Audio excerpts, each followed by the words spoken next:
आज केन्दुझर भारतीय जीवन बीमा निगम कार्यालय परिसर में भारतीय जीवन बीमा निगम कर्मचारी संघर 51तम साधारण वार्षिक बैठक अनुष्ठित हो जाइछि।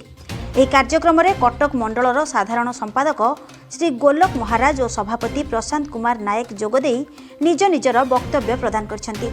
ରାଜ୍ୟ କାର୍ଯ୍ୟକାରିଣୀ ଶ୍ରୀ ରଞ୍ଜିତ ରାଉତଙ୍କ ସଭାପତିତ୍ୱରେ ଶାଖା ସଭାପତି ଶ୍ରୀ ଅଜୟ ଚାଟର ଓ କେନ୍ଦୁଝରର ସମସ୍ତ ତୃତୀୟ ଓ ଚତୁର୍ଥ ଶ୍ରେଣୀ କର୍ମଚାରୀ ଯୋଗ ଦେଇଛନ୍ତି।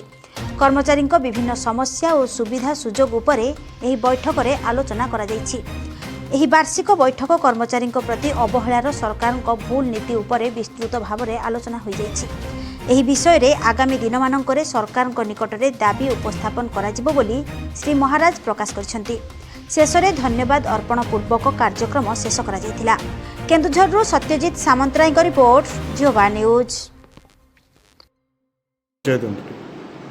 ମୁଁ Golak Bihari Maharaj, CDI vice president, Cuttack division insurance employees association vice president. ये जो आज जो कार्यक्रम अच्छी कौन ता विषय कहे? आज Cuttack division Keonjhar best unit गोटे यूनिट तो तार आज 51तम वार्षिक सम्मेलन था। प्रति वर्ष आम सम्मेलन हुए आम डिविजन 20टा बेस्ट यूनिट से केउंझर बेस्ट यूनिट अन्यतम। तो प्रति वर्ष आम साधारण सम्मेलन हुए प्रति बेस तेणु आज तार 51तम सम्मेलन था।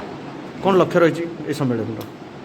सम्मेलन लक्ष्य रोचे जे आम संगठन विश्वास करे निजर दाबी दुबा जी आम लड़े करूँ आम दाबी दुबा ठारू आहरी देशर बृहत्तर स्वार्थ पर आम लड़े करूँ।